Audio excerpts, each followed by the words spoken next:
In 1868, the United States government exploded into a political war unlike anything the country had ever seen. A congressman warned that if the president stayed in office, the nation was heading straight to the devil. And for once, people believed him. This is the story of America's first presidential impeachment and the single vote that nearly changed the nation forever. When Abraham Lincoln was assassinated, the country didn't just lose a leader, it lost its only blueprint for the future. And into that vacuum stepped Andrew Johnson, a man almost no one trusted. He wasn't elected, he wasn't prepared, and he wasn't anything like Lincoln.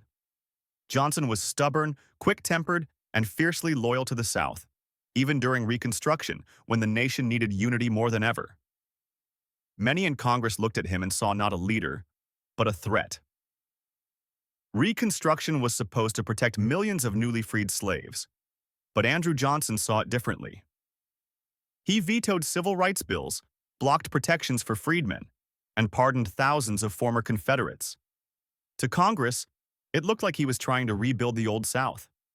To Johnson, Congress was trying to destroy the presidency.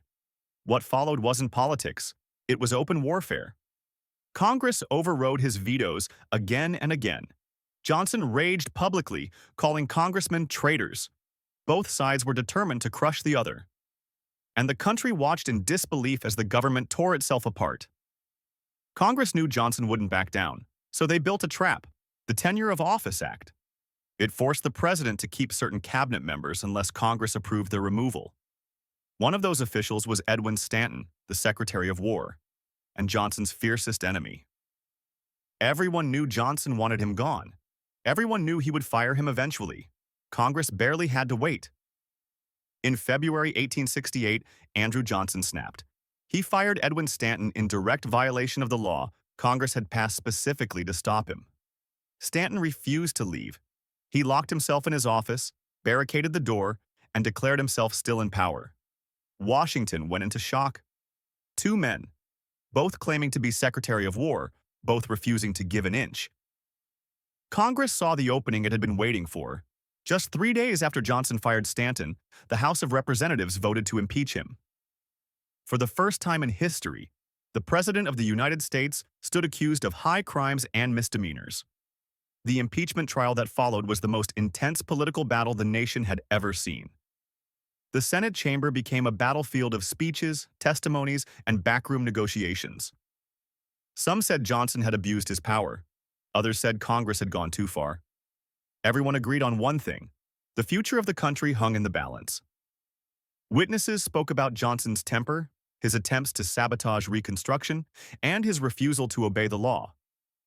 Meanwhile, rumors swirled that senators were being bribed or threatened behind closed doors. The trial wasn't just about removing a president. It was about deciding who held true power in America, Congress or the White House. On May 16, 1868, the Senate prepared to vote. 36 guilty votes were needed to remove Andrew Johnson from office.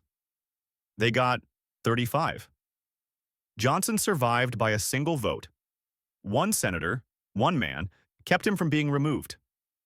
If that vote had flipped, the presidency itself might have changed forever. The balance of power could have shifted. Reconstruction might have taken a different path entirely. One vote saved Andrew Johnson, but it also changed the course of history. Johnson finished his term, bitter, isolated, and stripped of influence. His presidency never recovered.